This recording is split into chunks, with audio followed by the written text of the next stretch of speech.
Bismillahirrahmanirrahim. Assalamualaikum warahmatullahi wabarakatuh. Sebelum memulai pengajiannya, saya mau mengingatkan tonton sampai habis agar tidak gagal paham atau salah mengartikan. Semoga video kali ini menambah wawasan kita dalam beragama dan bermanfaat buat dunia maupun akhirat. Amin. Oke, selamat menyaksikan kajiannya. Bab seharusnya seseorang memberi manfaat kapanpun dia berada, dimanapun dia berada. Jadi kapanpun dan dimanapun dia berada. Qala Allah Ta'ala wa ja'alani mubarakan aynama kuntu. Ayna fi anni ibadihi aynama kunna. Di sini diterangkan an-naf'u naf'ani, naf'un fil adyan wa naf'un fil abdan. Wal barokah kasratul khairi wa ziyadatu. Fa'athna Allahu ala Isa biqaunihi ja'alahu nafi'an lil ibadi aina makana wa haitsu kana.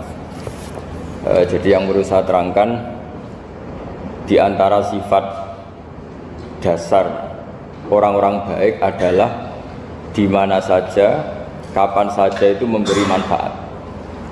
Termasuk tentu saat paling sulit.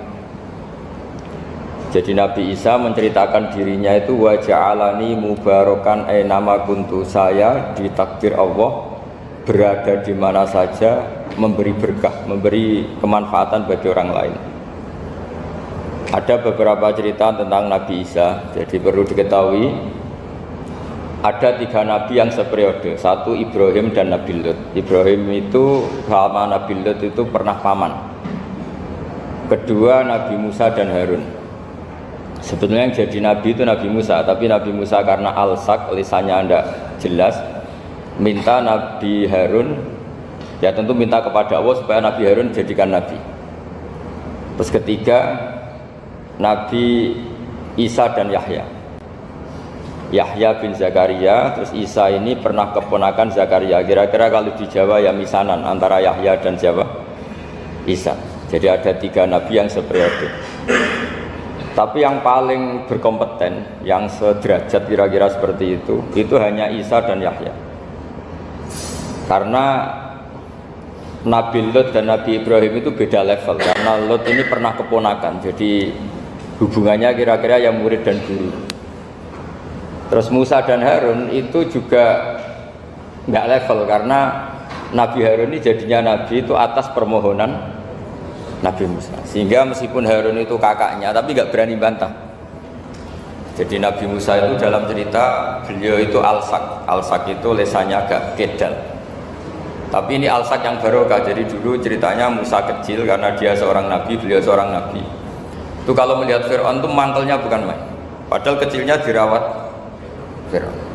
Sehingga cerita mulai kecil sudah usil. Kalau melihat Fir'aun itu ya jenggotnya dipakai mainan. Terus pokoknya nakal ya. Lama-lama Fir'aun curiga, dasar orang Israel. Nabi Musa ini turunan Israel. Lama-lama Fir'aun itu yakin kalau itu sengaja. Akhirnya Fir'aun mau membunuh Musa. Terus kata istrinya Fir'aun, Musa itu masih anak kecil. Jadi seperti itu ya bawaan anak kecil, bukan bawaan kebencian terhadap orang Kipti, orang Mesir. Kalau dalam bahasa kitab kuno Mesir itu Egypt al-Kipti, makanya disebut Maria al-Kiptiyah.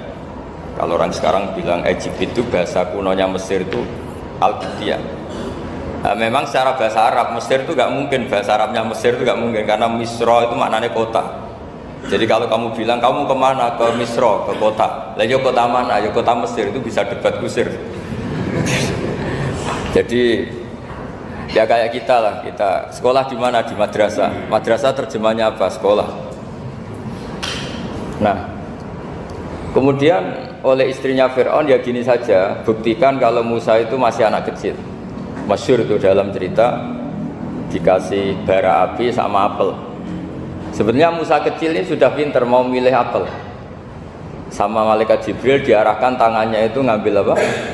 Bara api terus dikunyah. Itu yang menyebabkan lisannya Musa itu alsak, agak pelak. Nah ketika jadi Rasul itu akan repot, karena nanti harus pakai penerjemah. Jadi seorang Rasul tapi lisannya tidak apa? Cakap. Akhirnya Nabi Musa realistis, ngendikan ketika diutus Wa akhi Harun wa afsahu minni lisanan fa arsilhu ma yarid ayyusaddiquni inni akhafu ayyukadzibun. Ya Allah, saudara saya Harun itu lisannya lebih fasih. Tolong jadikan dia rasul sebagai penguat saya. Akhirnya Allah mengabulkan doanya Nabi Musa, kemudian Harun dijadikan sebagai apa? Rasul. Sehingga meskipun satu angkatan, Harun dan Musa ini enggak level. Artinya enggak level itu ya Harun yang takut Musa. Terus ketiga ini Nabi Yahya dan Nabi Isa. Ini umurnya ya seangkatan, kecerdasannya, jadi nabinya sama-sama mulai kecil. Kita tahu Nabi Yahya termasuk yang diberi khitab Allah, ya Yahya khudil kitaba biquwwah wa atainahul hukma sobiyya. Yahya, berpeganglah kitab secara kuat dan dia saya kasih kenabian ketika kecil. Sama dengan Nabi Isa yang disebut wa yukallimun nasa fil mahdi wa kahla. Sehingga karena selevel, dua nabi ini menjadi figur besar dalam manhaj, dalam metode dakwah. Dua karena masih misanan tadi, kalau Jawa kira-kira mirip misanan. Dua nabi ini kalau memilih satu kampung, itu kalau Nabi Yahya itu milih kalau singgah di satu kampung, Nabi Yahya mesti tanya, orang sini yang paling soleh siapa, yang paling baik siapa. Ya terus singgah atau nginap di rumahnya orang baik tadi. Tapi kalau Nabi Isa enggak, orang sini yang nakal siapa, yang paling beling siapa. Terus Nabi Isa singgah di situ. Akhirnya ada pertanyaan dari Nabi Yahya, lima tanzilu ala syirarin nas, kenapa kamu selalu singgah di orang-orang nakal? Syiror itu orang-orang nakal. Masyhur itu Nabi Isa menjawab, ana tabibun udawil mardo. Di mana-mana Nabi itu ibarat seorang dokter, kerjaannya tentu menyembuhkan orang-orang yang apa? Sakit. Jadi dua nabi ini sering berdebat, tentu debat yang baik, dan itu menjadi cara Jawa itu punjeri ilmu. Jadi manhaj ilmu besar antara Yahya dan Isa. Begitu juga Nabi Yahya itu kelihatan agak rileks, panik, saking takutnya sama Allah. Kalau Nabi Isa itu rileks, pokoknya kumpul orang-orang nakal itu ya rileks. Akhirnya ada dua pertanyaan sekaligus nanti jadi dua manhaj. Kenapa kamu sering masam itu, sering kalau bahasa Arab itu abasa ya. Terus yang Nabi Yahya balik bertanya, kenapa kamu sering senyum, sering tertawa? Kenapa memangnya? Terus ka'annaka ta'manu min makrillah, kamu sering senyum kayak kami sudah terbebas dari azab Allah, dari ditegur Allah, seakan-akan kamu orang paling benar yang gak akan salah. Nabi Isa balik tanya, sama kamu sering masam, sering meru, ka'annaka taqnatu min rahmatillah, seakan-akan kamu putus asa dari rahmatnya Allah. Sehingga kemudian itu jadi manhaj besar. Kalau terlalu senyum ya dianggap orang yang kayak nggak punya perasaan dosa. Tapi kalau terlalu masam, terlalu merenggut, seakan-akan rahmat Allah itu terbatas. Sehingga seakan-akan Allah itu rahmatnya nggak cukup lah untuk mengelola manusia ini. Sehingga itu jadi metode besar yang masyhur itu dalam sebuah hadis Nabi ngendikan, ulama ummati ka anbiya Bani Israil. Ulama umatku itu kapasitasnya atau fungsinya atau manfaatnya setingkat nabi-nabi Bani Israil. Karena ketika umat ini enggak ditunggui para nabi setelah Rasulullah SAW, itu yang nunggui hanya ulama. Tapi ulama ini sudah cukup mewakili para nabi Bani Israil. Dan banyak syurahul hadis, para penyarah hadis mensarahkan, Nabi tidak ngendikan ulama ummati kamisli seperti saya, tapi ka'ambiyai Bani Israel, bagaimana nabi-nabi Bani Israel. Nabi Bani Israel itu macam-macam, termasuk ada yang tidak nikah, yaitu yang bernama Yahya dan Isa. Delala umatnya Nabi itu ada orang alim alamah yang ilmunya melegenda, yaitu namanya Imam Nawawi, itu tidak nikah sampai kabudut. Meskipun dalam ajaran syariatnya Nabi an-nikah sunnati, tapi selalu ada orang yang ditakdir tidak nikah karena masyhul, karena sibuk ngurus ilmu, bukan karena tidak laku. Yang jelas itu bukan karena tidak laku. Imam Nawawi itu ganteng, orangnya ya normal, tapi karena sibuk nulis, beliau sampai kabudut itu tidak nikah. Imam Sibawayh itu suka sekali sama ilmu, menjadi istri utamanya ya ilmu itu. Dia ganteng, si bawah itu maknanya tuh apel. Dia ganteng sekali, sampai banyak cewek yang seneng. Akhirnya dia nikah. Tapi nggak pernah dikumpulin. Dia belajar terus. Ketika beliau ke pasar, dulu nggak ada supermarket, beli kertas, kitabnya dibakar semua sama istrinya. Dikira istrinya terus mencintai dia, malah diceraikan. Itu siapa? Imam Syafi'i. Terus ada umatnya Nabi yang paling unik di dunia. Mungkin Pak dosen, saya kiai pun nggak bisa niru. Itu ada orang tuh ganteng sekali, istrinya cantik sekali. Itu tahu-tahu sudah 10 tahun tidak pernah hubungan suami istri.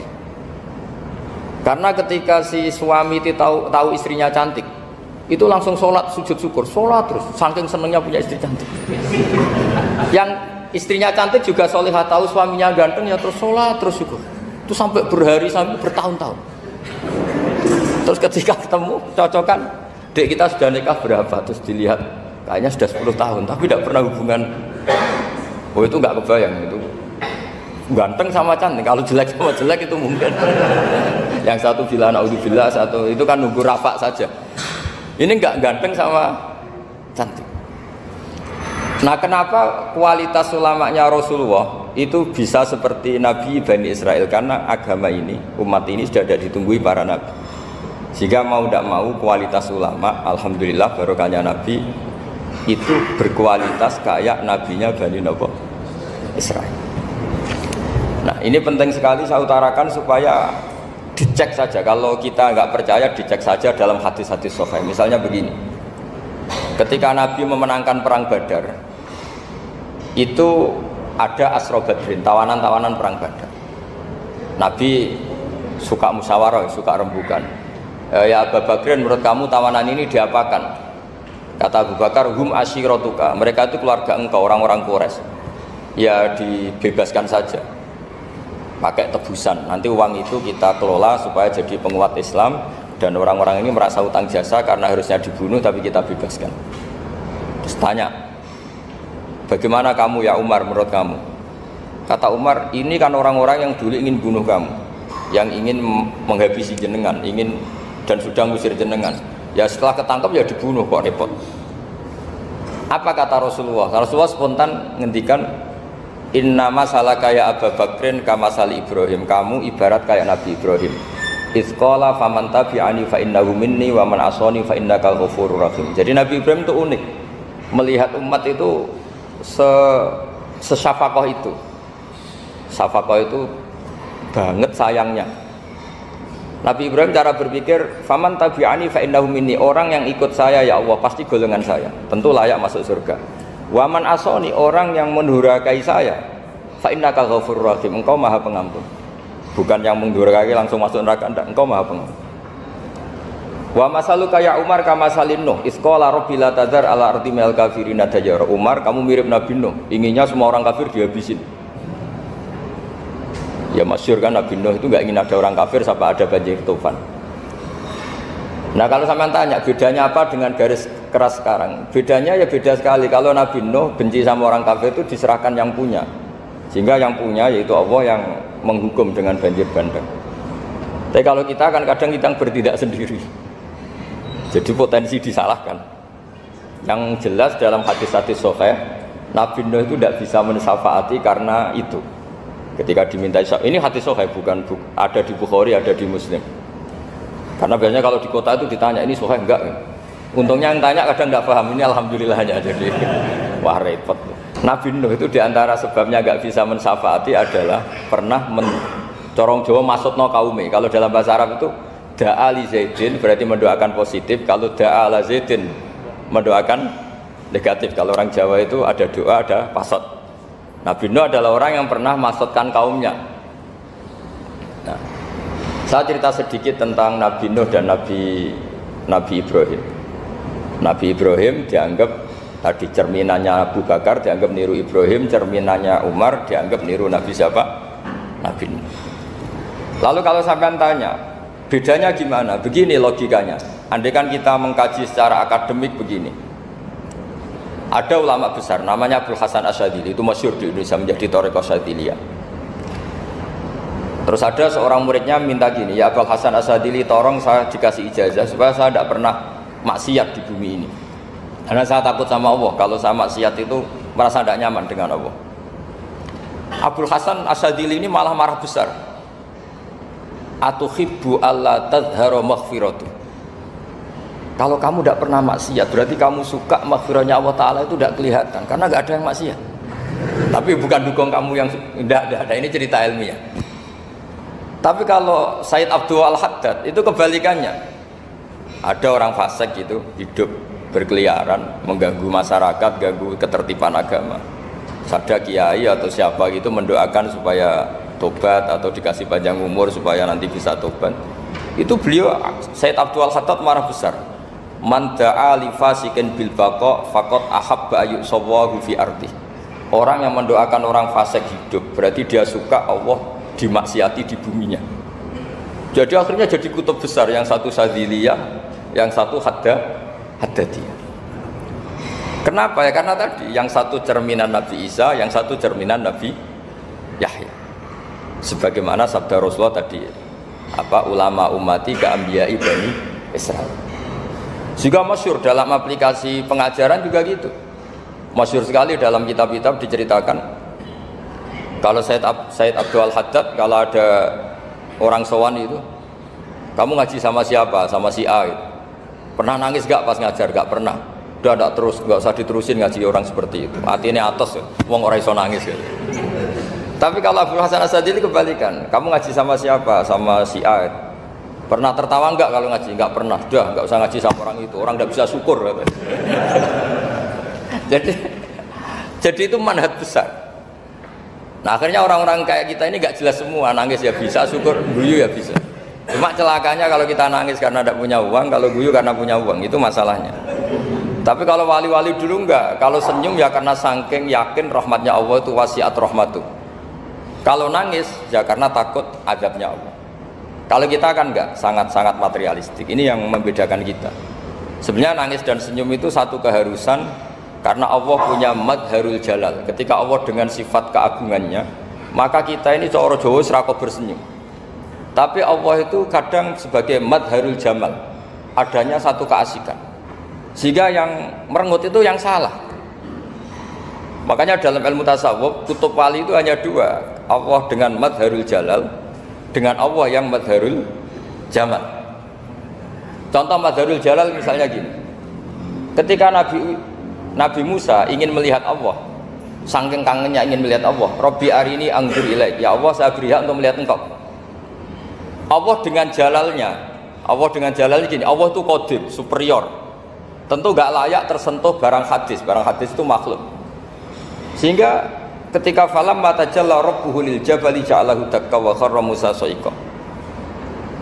Sehingga gak levelnya, apapun hebatnya Nabi ini tetap makhluk. Sementara Allah itu qadim. Gak kuat makhluk yang fana ini, yang profan ini gak kuat menampung zat yang qadim, yang superior, sehingga gunung pun hancur, Nabi Musa pingsan. Tapi ketika Allah dengan madharul jamal itu Allah dengan keindahannya, dengan kasih sayangnya memberi hak makhluknya untuk melihat. Nah di sini ini Allah sering ngendikan wujuhu yauma idzin nadhirah ila rabbiha nadhirah. Nanti ada wajah-wajah yang di surga itu melihat saya, kata Allah. Tapi apakah betul melihat kayak saya melihat dosen, melihat Pak Rektor, melihat teman-teman? Itu tidak bisa. Karena Allah itu qadim, sehingga meskipun manusia ahlul jannah melihat Allah, tetap Allah ngendikan la tudrikuhul absar wa huwa yudrikul absar. Karena Allah dibalik jamalnya ya punya jalal, dibalik jalalnya juga punya jalal. Sehingga selalu di Quran itu diulang beberapa kali supaya proporsional. Nah kenapa ahli sunnah tetap berkeyakinan Allah bisa dilihat? Logikanya begini, fa inna kulla maujudin yasihu ayyura. Allah itu zat sing nyata-nyata wujud dan punya eksistensi. Di mana-mana sesuatu yang wujud itu layak untuk bisa dilihat. Lalu pertanyaannya gini, kenapa kita tidak bisa melihat sekarang kok nunggu di akhirat? Karena mata kita sekarang itu profan, fana. Sementara kita setelah di surga, tubuh kita didesain abadi. Ya saya ulang lagi ya, setelah kita di surga, semua fisik kita ini didesain abadi. Tentu karena desainnya sudah abadi, layak melihat zat yang abadi. Tapi pertanyaannya, kenapa tidak bisa ikhathah, tidak bisa melihat sampai faham, la tudrikul absar? Karena abadi kita itu diabadikan. Sebagaimana surga abadinya diabadikan, neraka ya diabadikan. Sementara Allah abadi dengan dirinya sendiri, yaitu Al-Qayyum, atau dalam bahasa ngajinya Qiyamuhu binafsi. Nah, lalu pertanyaan, makanya Mu'tazilah itu menentang betul kalau orang di surga bisa melihat Allah. Cara berpikir Mu'tazilah, melihat itu artinya yang dilihat ada arahnya, sementara Allah terbebas dari arah. Tapi kata ahli sunnah cara berpikir tidak seperti itu. Melihat itu pokoknya tahu. Nah, tahu karena mata itu karena kita ditakdir tahu itu karena mata. Sebetulnya yang menjadikan tahu itu tidak mata. Ya kalau tahu ya tahu saja, bukan harus pakai mata. Itu cara berpikir ahli sunnah wal jamaah. Jadi Sabri ya bocoran. Kenapa mazhab ahli sunnah itu yang dipilih oleh banyak mayoritas di dunia, jumhur itu. Ahli sunnah itu dianggap pikirannya lebih orisinal. Misalnya ahli sunnah kalau ditanya, kenapa kamu melihat? Ya melihat saja. Kenapa kamu mendengar? Ya mendengar saja. Kesannya itu tidak rasional, kayak orang yang nggak pinter itu. Tapi sebetulnya itu yang benar. Jadi cara berpikir ahli sunnah itu melihat itu menjadi tahu. Menjadi tahu itu bisa karena mendengar, bisa karena melihat, bisa karena dikasih tahu, bisa karena bersentuhan. Sebab itu di Quran itu ada ayat ala ya'lamu man khalaqa, bukankah zat yang menciptakan itu menjadi tahu. Sehingga kenapa Allah itu selalu tahu? Karena Allah yang menciptakan. Kalau kamu tahu karena mata, sekali itu jauh maka kamu tidak melihat. Atau kamu sekarang buta, kamu tidak melihat. Atau tertutupi barang itu maka kamu tidak melihat. Tapi kalau kamu tahu karena kamu menciptakan, maka akan melihat terus. Misalnya saya ini tukang batu. Saya ingat betul ketika saya bangun Monas, itu pulpen saya tak tanam di dalam Monas. Saya ingat betul kalau pulpen saya warnanya putih, tak tanam di Monas 2 meter dari pondasi. Setelah saya pulang ke Jogja ditanya, di dalam Monas ada apa? Ada pulpen, posisinya 2 meter dari pondasi. Kenapa saya tahu? Karena saya yang menciptakan. Nah, karena menciptakan ini sehingga tahu saya akan terus menerus. Tapi kalau tahu karena mata, sekali barang itu tertutupi, nggak tahu. Misalnya saya tahu jenengan karena dekat sekali jenengan kemana-mana saya sudah tidak tahu. Tapi kalau saya menaruh sesuatu di tubuh Anda, sehingga kamu kemana-mana tetap tahu bahwa barang itu ada di tubuh Anda. Nanti kalau ada yang protes, tapi bisa saja Gus barang itu dicuri orang kemudian Anda tidak tahu. Yang menjadi tidak tahu karena saya sudah tidak menciptakan suasana itu. Selagi saya yang menciptakan, maka akan tahu terus. Nah, tapi karena Allah ini menciptakan semua yang ada di bumi, maka Allah tahu terus. Jika Allah tahu cara bikin kuman, terus tahu bahwa manusia itu punya kuman, kumannya punya organ, organnya juga punya kuman. Nggak kebayang. Kamu bayangkan kayak, makanya Allah itu kalau cerita sederhana, innallaha la yastahi ayyadriba masalam ma ba'udatan fama fawqaha. Allah itu tidak malu bikin perumpamaan nyamuk, karena nyamuk itu lebih dahsyat dibanding gajah. Para pematung itu disuruh bikin gajah masih mampu, bikinkan patung gajah, mungkin masih sanggup. Tapi kalau tak suruh bikin patung nyamuk, nggak usah bikin hidup, patungnya saja sekecil itu. Padahal nyamuk kecil itu punya organ tubuh. Lalu bikinnya organ tubuh nyamuk itu kayak apa? Organnya punya kuman, kumannya punya organ, organnya juga punya kuman. Sehingga orang-orang alim itu baca nyamuk itu lebih jadi ayat Allah ketimbang melihat dinosaurus. Tapi sekarang orang itu nggak tertarik ceritanya. Jadi beda perasaannya orang alim sama orang awam. Kalau orang awam tuh melihat mukjizat kan yang dasar-dasar kayak dinosaurus, gajah, wow gitu. Kalau orang alim nggak, malah melihat nyamuk. Nah, kealiman seperti itu terjaga di umatnya Muhammad, di umatnya Rasulullah Muhammad SAW. Karena ketika umat ini nggak ditunggui para nabi, itu Allah menjamin Muhammad, ulama umatmu nanti punya kemampuan seperti nabi. Tentu tidak dalam keutamaan ya, keutamaan tentu nggak sekelas sama Nabi. Kenapa itu terjadi? Karena tadi para Nabi ini mewakili sekian karakter. Kalau kita sangat mencintai Indonesia, maka kita akan tegas siapapun yang ingin menghancurkan Indonesia. Itu kira-kira cerminan Nabi Nuh. Kalau kita sangat mencintai Allah, maka kita akan benci sebenci-bencinya sama orang yang mendurhakai Allah. Tapi masalahnya Allah yang kita cintai itu memaklumatkan diri kalau bersifat Ghafur, pengampun. Jika kalau kita terlalu kasar, ini kan yang kita cintai bersifat Ghafur kok kita kasar. Di sini Nabi Ibrahim. Beliau sangat mangkel sekali sama yang durhaka sama Allah. Tapi mau mangkel gimana? Zat yang mengajarkan itu bersifat ghafur. Maka kita mau tidak mau, makanya ada riwayat mengatakan takhallaku bi akhlaqillah, kamu bertata krama kayak akhlaknya Allah. Akhirnya ya sudah, kita mau apa coba? Kira-kira kalau kamu mencintai seseorang, itu potensinya kan dua, protektif. Ada telepon itu dari siapa? Cewek atau cowok? Protektif. Itu bukti cinta atau bukti suudon kan tidak tahu. Tapi misalnya kamu cinta perempuan terus WA-an sama lelaki gak apa-apa, jalan sama lelaki gak apa-apa, sama masa lalunya pacarnya juga gak apa-apa. Itu cinta apa pembiaran? Kan sama-sama gak jelas.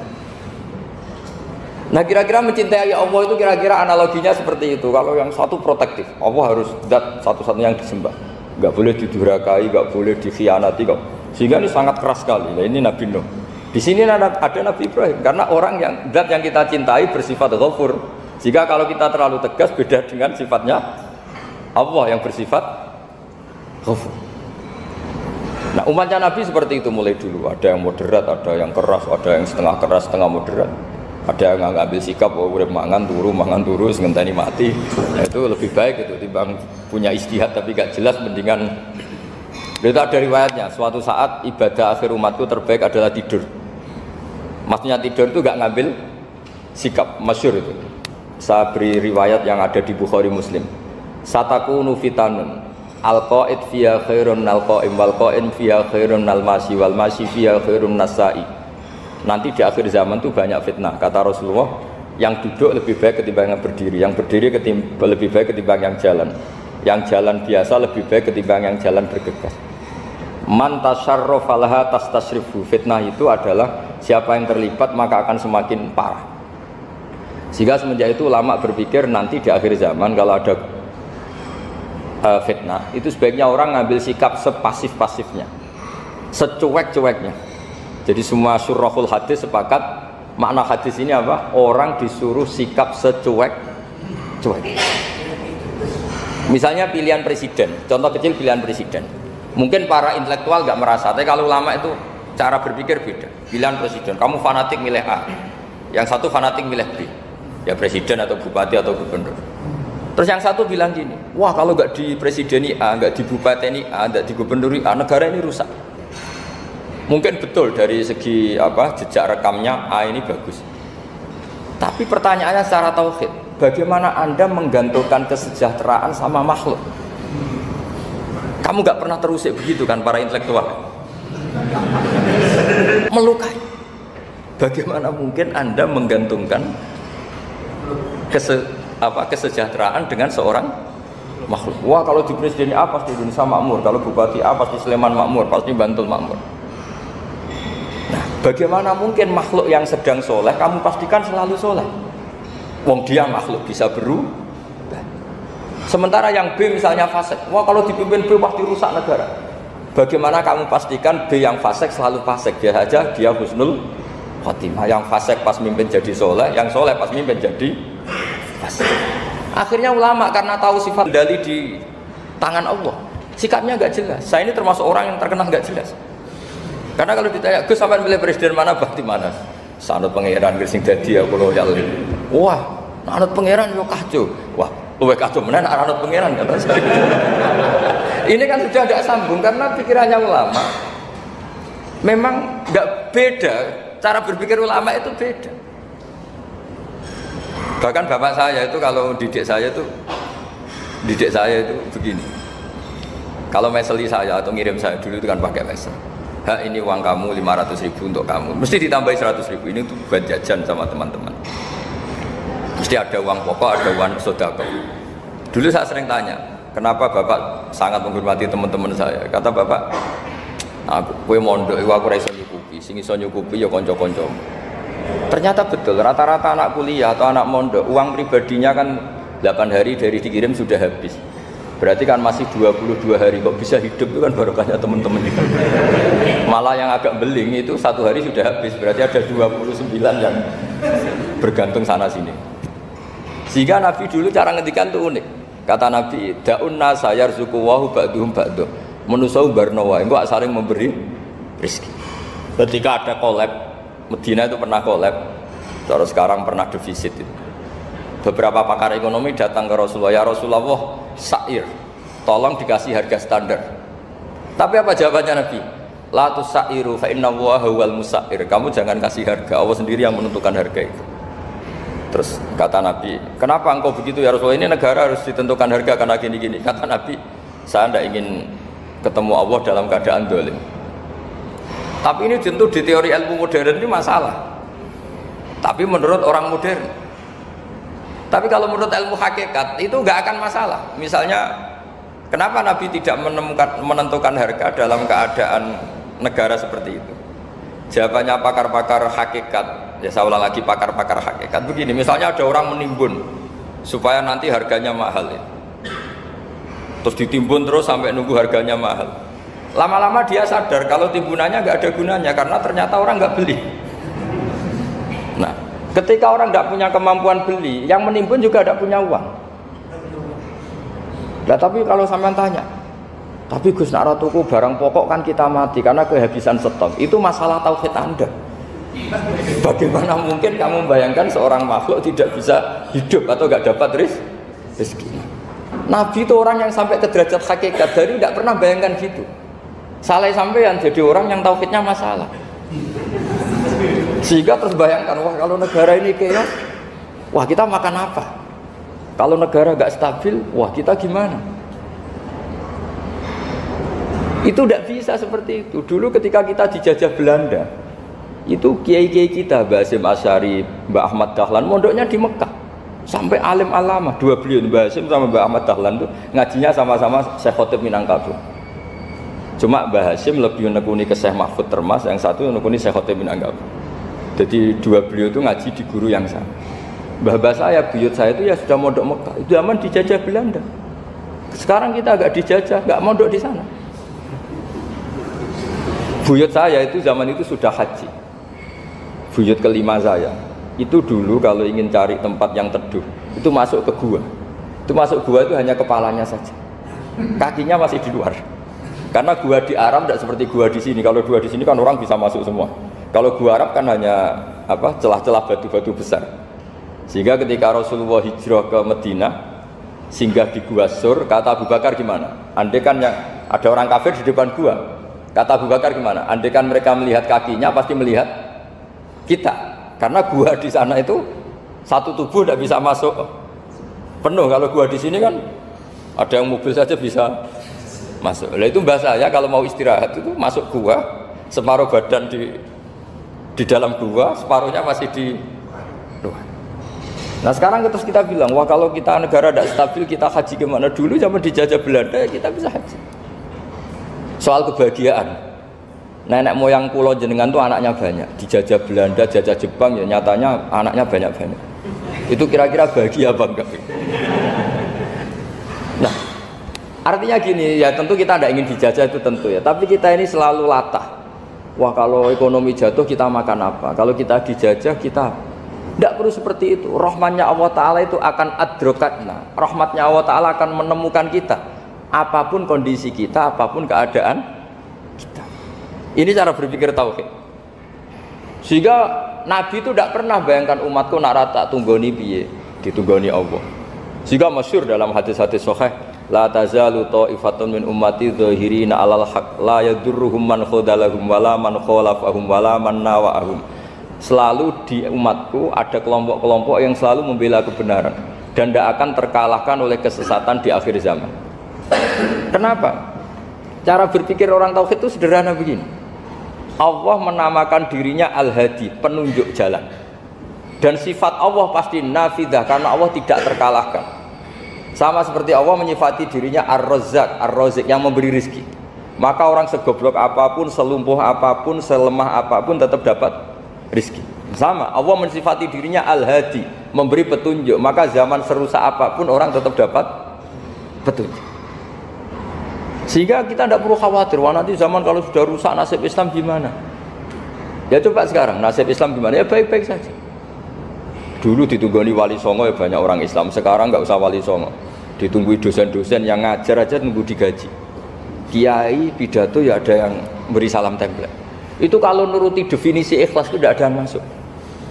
Tapi meskipun demikian agama juga jalan. Kenapa agama ini jalan? Karena Allah Al-Hadi, penunjuk jalan. Ketika Allah mensifati dirinya penunjuk jalan dan sifatnya Allah pasti nafidah, pasti terjadi. Karena Allah tidak pernah gagal. Sehingga agama ini akan ada terus sampai akhir zaman. Coba Amerika kayak apa, Islamofobia. Di Amerika tambah lama tambah banyak Islam, Eropa juga gitu, Australia juga gitu. Andai kan nuruti teori sosial, sudah dunia sudah materialistik kayak gini, orang dohirnya itu akan meninggalkan agama. Nyatanya enggak juga. Saya pernah di Korea seminggu, itu di negara ateis. Itu TKI ke sana tuh nyari uang. Ternyata ya kepikiran bikin masjid, bikin komunitas Islam. Coba siapa yang menggerakkan hati itu? Hanya Allah Subhanahu wa Ta'ala. Ya, jadi cara berpikir tauhid saya ulang lagi, saya mohon sekali di pengajian ini saya cerita wajah alani mubarakan aina ma kuntu. Jadi cara berpikir sekian nabi, terus kita punya karakter tertentu, kita milih nabi ini itu sah. Karena ulama ummati ka ambiyai bani Israel. Ulama umatku itu ibarat kayak nabi bani Israel. Jadi ada yang milih tadi seperti Nabi Isa fokusnya ngurusi orang-orang nakal. Itu juga bagus karena di mana-mana nabi itu seperti dokter. Tapi Nabi Yahya hanya berkawan sama orang-orang soleh. Kita tahu berkawan orang fasik itu resiko ketularan. Iman pas-pasan wae kancane nang fasik kan taqabbalallahu minna minkum gitu. Wong kamu sendiri tidak sehat-sehat amat berteman orang penyakitan kan bahaya. Tapi kalau kamu sebagai dokter kok hanya berteman orang sehat, lalu kamu apa? Penelitiannya gimana? Masa saya dokter spesialis, pernah penelitian, semua orang sehat saya pernah saya teliti. Itu dokter aneh apa enggak? Saya dokter spesialis TBC, spesialis paru-paru. Yang kamu teliti siapa? Semua orang sehat. Pernah meneliti yang sakit? Tidak pernah. Kan ya jadi dokter aneh. Tapi misalnya terus kamu sendiri terus berteman orang penyakitan terus, kan ya rawan tertular. Nah, ini ada dua figur yaitu Nabi Yahya dan Nabi siapa? Ya saya kira demikian. Baik, jazakallahu khairan. Di sini kita bukakan pertanyaan mungkin dari Bapak Ibu. Dua aja ya. Nanti waktunya. Ada dua pertanyaan mungkin dari Bapak Ibu ada yang bertanya.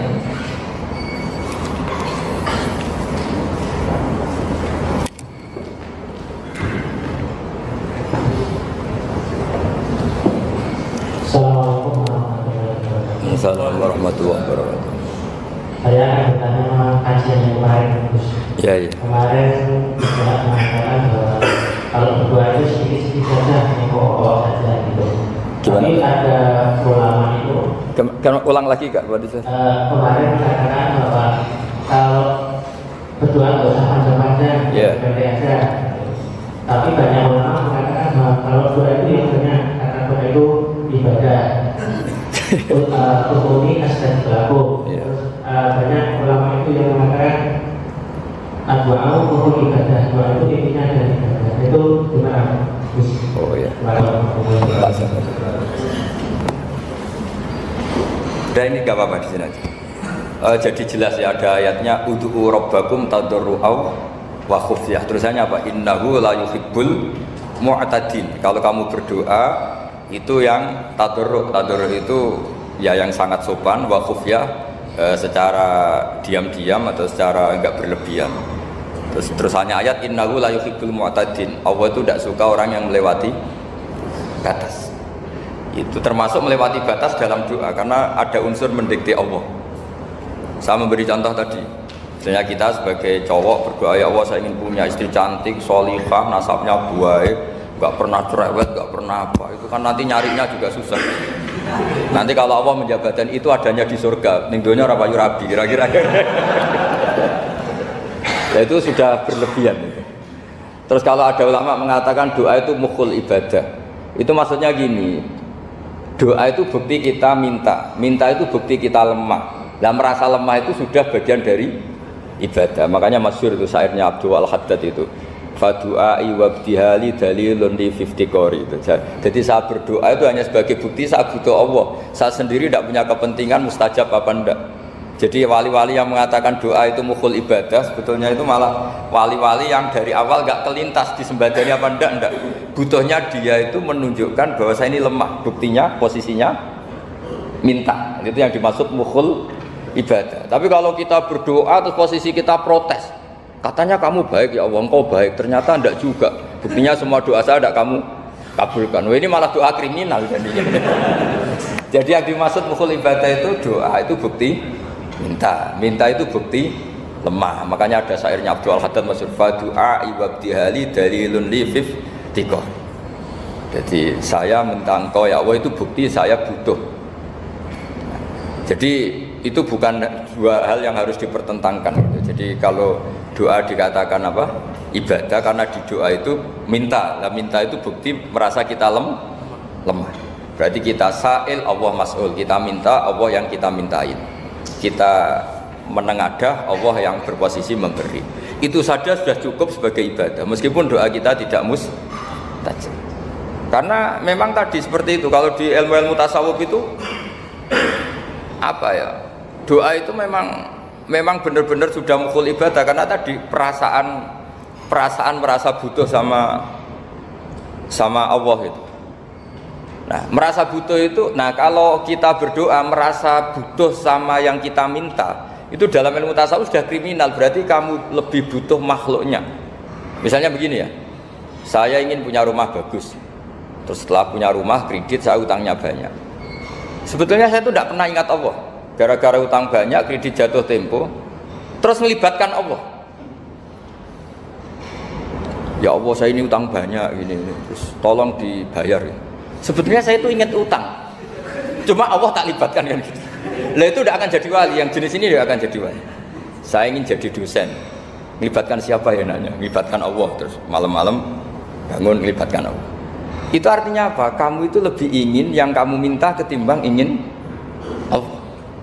Kalau wali itu enggak gitu, kangen Allah, terus tahu Allah itu zat pemberi, karena tahu Allah zat pemberi terus minta. Maka yang dikangen itu ya Allahnya dulu. Kalau kita kan enggak, punya kasus dulu, punya keinginan banyak dulu, baru ingat siapa yang bisa ya, oh Allah. Terus Allah kita libatkan. Ya untungnya Allah baik, mau ramal utang bukan mikir, untungnya Allah enggak jawab itu. Jadi itu bedanya wali. Kalau wali itu kangen Allah dulu, baru minta. Kalau kita enggak, banyak masalah dulu, baru melibatkan Allah. Nah yang jenis ini tuh bahaya. Kalau enggak disembadani mesti ngomel ya. Gusti katanya kalau yang minta kamu kabulkan, ternyata ini enggak. Nanti kalau Allah jawab, kamu itu tidak kangen saya, kamu itu kangen uang, kangen perempuan cantik yang kamu inginkan, terus kamu melibatkan saya. Urusannya apa saya dengan itu, Pak? Makanya tidak usah nuntut karena awalnya sudah salah. Ya saya kira itu ya. Jadi ada ayat apa? Ud'u rabbakum tadarru'aw wa khufyah. Terusannya apa? Innahu la yuhibbul mu'tadin. Itu di semua tafsir dikatakan Allah enggak suka orang yang berlebihan dalam doa. Berlebihan tadi misalnya minta sesuatu yang terlalu besar, atau permintaan kemarin saja lanu addi syukroh, kita tidak bisa memenuhi mensyukuri sudah minta lagi. Misalnya seorang jomblo, targetnya kan asal payu nikah, tapi setelah nikah bayangkan istrinya sholihah, tidak cerewet, itu kan berlebihan. Hilang status jomblo saja belum kamu syukuri kok sudah minta macam-macam. Jadi harusnya kan syukur dulu ya. Sekedar laku nikah ini kan ada syukur yang harus, seperti jadi dosen juga gitu. Sekedar jadi dosen harus kita syukuri dulu karena menjadi kita tidak nganggur. Itu kan satu harkat sosial yang luar biasa.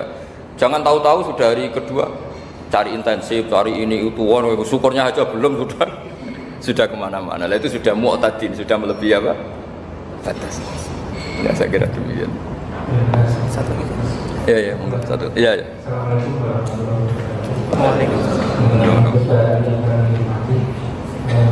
Kami melihat bahwa semua perguruan tinggi itu alumni-alumninya menolak banyak yang bisa.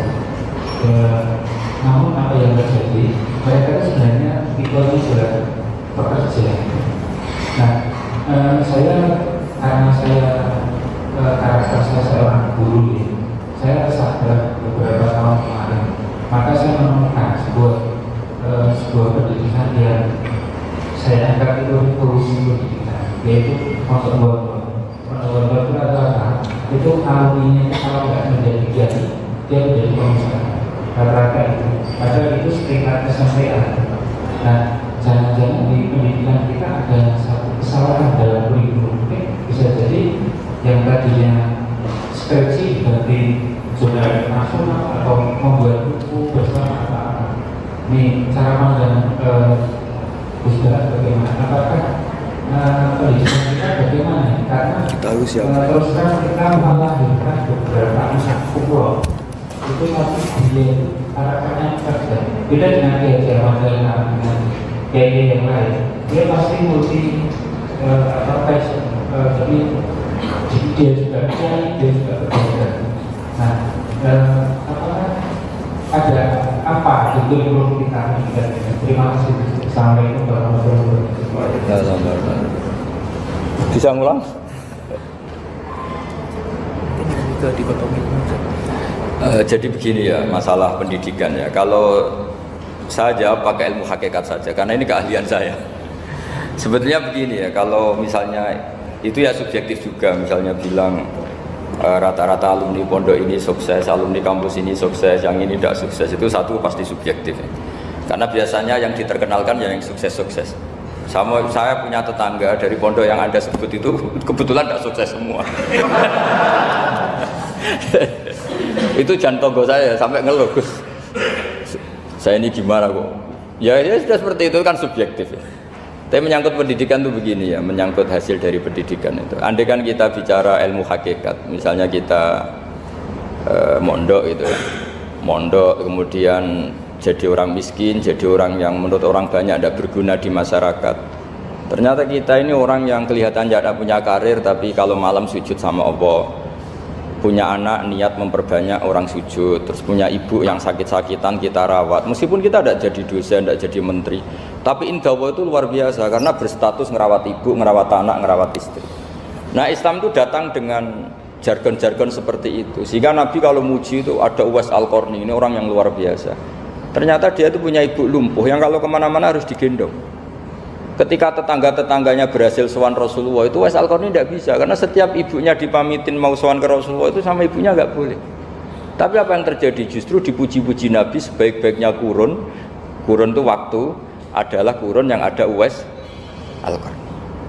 Saya punya teman, ini kisah nyata, saya berkali-kali ngisi ngaji di komunitas ulama. Ini mungkin tidak bagus untuk kampus, tapi harus saya utarakan supaya ya kita evaluasi. Saya bilang gini, saya ini jadi kiai itu sering iri sama orang goblok. Orang goblok itu barokah kata saya gitu. Itu kiai kaget semua karena saya bilang orang goblok itu barokah. Saya beri contoh gini, misalnya saya pinter, terus juara MTQ, juara hafal Quran atau juara baca Quran secara tartil. Ujung-ujungnya saya dapat hadiah umroh atau apalah, atau hadiah rumah atau apa. Pertanyaannya adalah mendapat. Saya ulang lagi, mendapat. Sementara ada santri yang bodoh, gara-gara bodoh itu dosen UI yang enggak, jadi kiai yang enggak, akhirnya dia jadi pekerja di Korea. Barokahnya bodoh tadi. Karena di Korea melihat orang ateis, akhirnya dia kepikiran bikin masjid. Sebagian gajinya disumbangkan untuk masjid. Ini bodoh pendiri masjid. Tapi kita gara-gara dosen dakwah di masjid, ini pinter dapat uang dari masjid. Nah ini bukan nyindir, ini biasa saja, ini maksud saya. Maksud saya, kamu jangan ngabaikan hidup. Akhirnya apa yang terjadi? Saya ini punya teman, ini betul. Saya ini kan kecelok dulu tuh Gus Salim. Nasib saya di mana-mana dihormati. Kadang saya merasa dosa. Kok dihormati? Saya punya teman, dulu gobloknya minta ampun sekolah, sekelas sama saya. Gobloknya, soalnya gobloknya disepakati sudah. Iya, goblok mujma'alah kira-kira. Singkat cerita dia itu hidup di pedalaman Kalimantan sekitar tahun 92. Dulu kan biasalah di dalam hutan itu pasti ada penebangan hutan macam. Dia ada bosnya, yang jelas dia ada bosnya. Saya yakin juga agak kriminal karena dia tidak yang illegal logging. Pokoknya ditakdir dia hidup di tengah hutan, ikut orang. Setelah itu dulu nggak ada HP, sering kirim surat ke saya, Gus, saya ini hidup di tengah hutan, tapi saya ini Muslim pernah mondok. Kalau nggak bikin Jumat itu nggak enak, bikinlah dia Jumatan. Nah karena dia pernah ngaji fikih Syafi'i, kalau Jumatan nggak ada orang 40 itu harusnya zuhur tidak Jumatan. Tapi orang yang kerja di situ tidak mau. Wong dino Jumat kok zuhuran loh Pak. Kalau dino Jumat ya Jumatan ya. Tanya saya, Gus itu kalau ada kaulnya enggak supaya Jumatan ndak orang 40 sah. Singkat cerita dia lama-lama jadi pendiri masjid di situ. Dia punya sedikit gaji ya dipakai masjid, punya sedikit tanah diwakafkan untuk masjid. Artinya apa? Indah ini banyak orang bodoh, ternyata di komunitasnya dia muassis, pendiri, pemberi. Sementara kita yang keceluk pinter, dapat umroh, dapat bonus. Kira-kira nanti kita ketemu Allah, kamu pernah nyumbang Islam apa?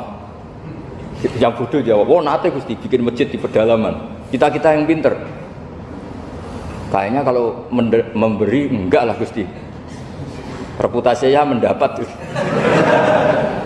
Nah artinya gini, kita jangan mengukur, makanya Rasulullah itu punya sisi unik. Ini mungkin pelajaran bagi kita semua. Orang-orang Ansor kita tahu semua berposisi memberi Rasulullah. Semuanya orang Ansor. Ngasih rumah, ngasih tanah. Bahkan bukan sekedar ngasih Rasulullah, ngasih sahabat-sahabat yang dibawa Rasulullah, yaitu orang Muhajirin. Ketika Nabi mengalami sekian kemenangan, futuhat, Nabi bagi-bagi harta itu orang Ansor gak dikasih. Sama sekali gak dikasih. Sehingga terprovokasi sebagian, dan tentu sebagian yang muda-muda. Masyhur itu, yang terprovokasi yang muda-muda. Ini pelajaran bagi kita. Wah, ini Rasulullah Muhammad mulai tidak fair. Yang dikasih orang-orang kafir Quraisy yang barusan masuk Islam. Paling Nabi karena izinnya tonggo, sawak dewiwan kenalan anyar gitu. Jadi dimenangkan sing tonggo, yaitu orang-orang kafir Quraisy yang sekarang baru masuk Islam. Sehingga cerita akhirnya Nabi dengar gosip itu, dengar bahwa Nabi dikomentari mulai tidak adil karena memprioritaskan orang-orang Quraisy yang notabene adalah keluarga Nabi, tetangga Nabi, kampung halaman Nabi.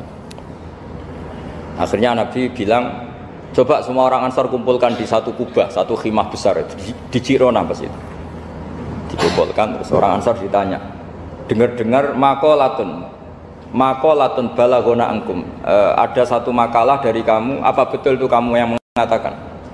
Terus ketua orang Ansar ada yang namanya Sa'd bin Ubadah berdiri. Ya Rasulullah, amadzu ahlamina fala yaquluna syai'an. Orang-orang terpelajar kita ada yang komentar. Tapi yang muda-muda ini memang ngomong seperti itu.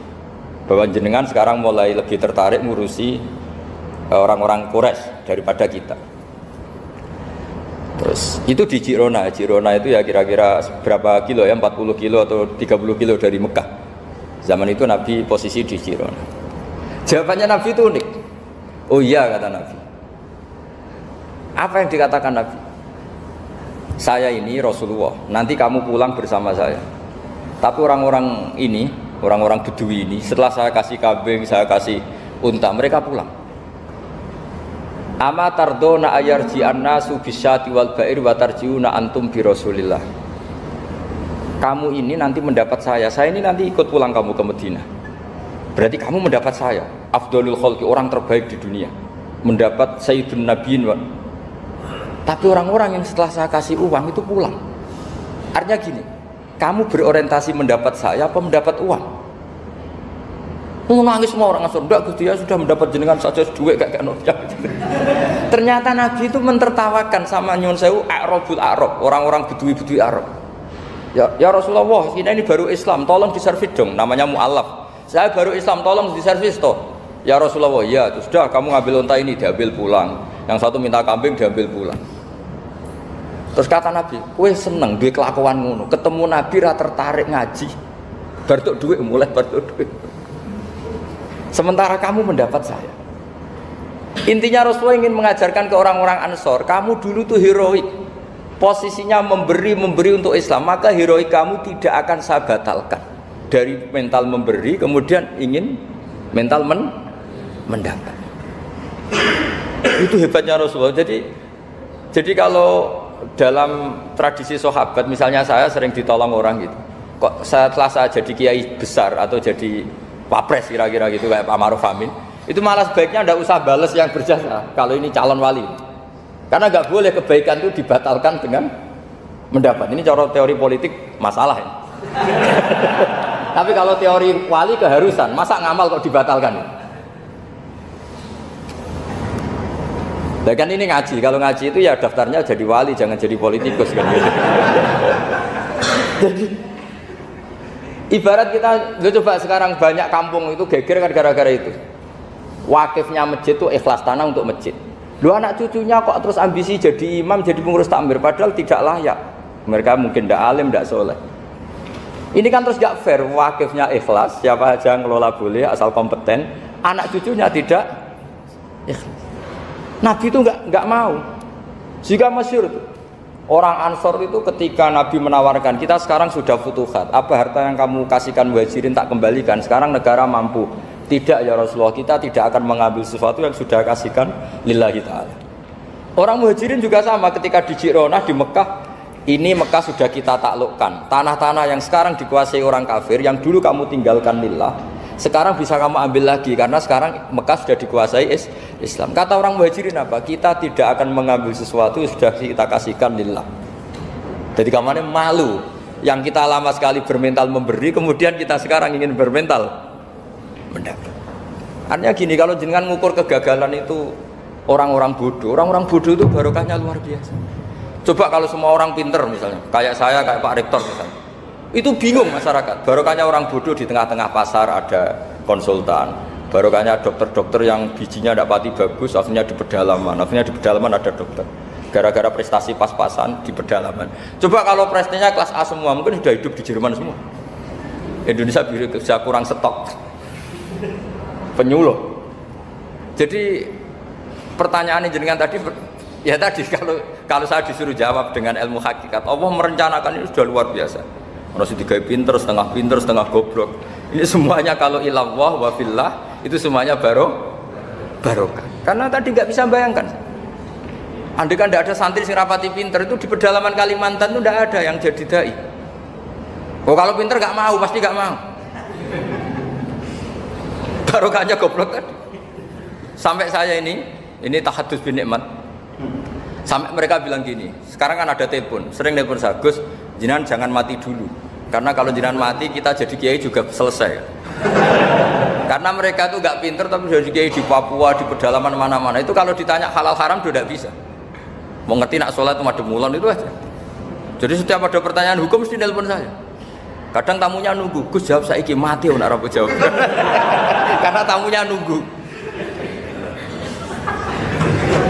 Ya karena tadi dulu di pondok gak pinter, misalnya tahu hanya gini dok, perempuan kalau datang bulan gak boleh sholat.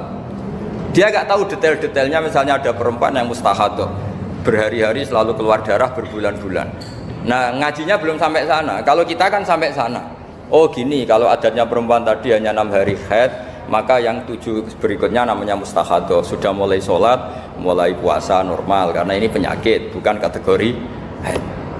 Nah dulu ngajinya tidak sampai situ. Sehingga kalau ada yang tanya ditunggu, Gus ini ada perempuan keluar darah terus kita harus gimana ini? Sholat enggak? Oh, ilmunya enggak cukup dia untuk jawab. Untuk jawab seperti itu, karena tapi tadi ya saya ulang lagi ya, jadi jangan pernah mengabaikan orang-orang bodoh. Orang bodoh itu ya barokah, tapi nggak perlu ada gerakan jadi bodoh ya, tidak perlu. Digerakkan bodoh itu pasti mayoritasnya, alhamdulillah sekali. Akhirnya berkah itu ada di mana-mana. Loh ini betul. Pokoknya kita ngaji itu apa yang masyhur itu Rabbana ma khalaqta hadza batila. Semua yang diciptakan Allah pasti ada guna. Ya ini memang ilmu agak aneh bagi kalangan akademisi, tapi kan sampean mengundang saya untuk ngomong ilmunya kiai. Kalau saya jawab pakai standar intelektual kan saya namanya basa-basi. Itu tidak bagus dalam ilmu Islam. Mudahana itu tidak bagus. Karena ini keahlian saya di ilmu hakikat, ya saya jawab secara ilmu hakikat. Terus itu pernah saya diceritani Pak Bintang Pamungkas itu. Itu cerita. Gus Dur juga pernah cerita, banyak yang sejenis itu cerita. Gus Dur kan orang sukses di Jakarta. Itu matur nuwun sama keluarganya yang adiknya yang jadi biasa-biasa saja. Karena akhirnya ada yang ngrumat ibunya. Keluarga Pak Bintang itu banyak yang doktor, profesor, tapi terima kasih sama adiknya enggak siapa-siapa. Karena barokahnya itu ibunya ngrumat. Coba kalau semuanya dokter, mungkin ingin hidup di kampus semua. Kiai juga gitu. Kalau ada kiai top, biasanya punya adik yang enggak pati top. Dan kiainya top bisa kemana-mana karena ada adiknya yang enggak top, yang ngurmat ibunya, ngurmat anaknya. Jadi sebetulnya Allah sudah mempersiapkan sedemikian rupa. Tapi kalau kita tidak syukur ya jadi repot. Itu tidak hanya cerita tentang Gus Dur, Bintang Pamungkas, mungkin Pak Jokowi, Pak Soekarno, semuanya sama lah. Pasti dibalik orang top.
Alhamdulillah, itu dia kajian dari Gus Baha.